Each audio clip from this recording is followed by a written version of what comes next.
We will now talk about the deep fascia of the thigh. It is also known as the fascia lata. The fascia lata is so named because it covers the muscles on the front and lateral aspects of the thigh. Lata is the Latin word for sides, so the name fascia latae can be translated as the fascia of the sides. Its attachments are as follows. At its superior aspect, it is attached to the boundary line between the lower limb and the pelvis. Thus, anteriorly, it is attached to the inguinal ligament. Laterally to the iliac crest. Posteriorly, through the gluteal fascia to the sacrum, coccyx, and sacrotuberous ligament, and medially to the pubis, the pubic arch, and the ischial tuberosity.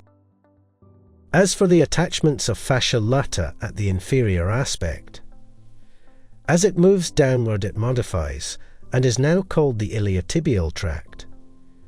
Its attachment sites are the fascia of the lower leg. The fascia lata is thickened laterally, where it forms a 5 cm wide band called the iliotibial tract. The superficial lamina is attached to tubercle of iliac crest, and deep lamina to the capsule of hip joint. Inferiorly, the tract is attached to a smooth area on anterior surface of the lateral condyle of tibia. The importance of the iliotibial tract is as follows. 2 important muscles are inserted into its upper part, between the superficial and deep laminae. These are the 3/4 part of the gluteus maximus and the tensor fascia latae.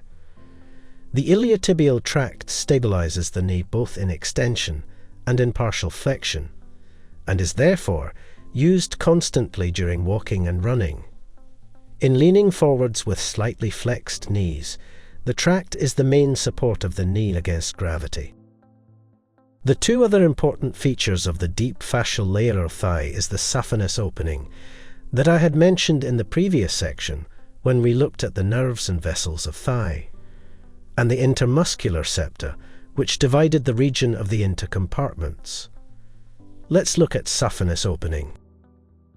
This is an oval opening in the fascia lata. It is about 2.5 cm long and 2 cm broad with its long axis directed downwards and laterally.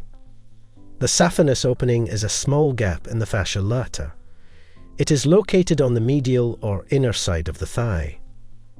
The arteries and veins that we discussed earlier pass through the saphenous opening. The saphenous nerve, a branch of the femoral nerve, also passes through the saphenous opening. That is all about the saphenous opening in the deep fascia of the thigh. As for the intermuscular septa, 3 intermuscular septa divide the thigh into 3 compartments. The lateral intermuscular septum is the thickest of these septa. It extends from the iliotibial tract to the lateral lip of the linea aspera. It separates the anterior compartment of the thigh from the posterior compartment. The medial intermuscular septum is attached to the medial lip of the linea aspera and separates the anterior compartment of the thigh from the medial compartment. The posterior intermuscular septum is poorly defined. It separates the medial compartment of the thigh from the posterior compartment. Here you can see the 3 compartments of the thigh.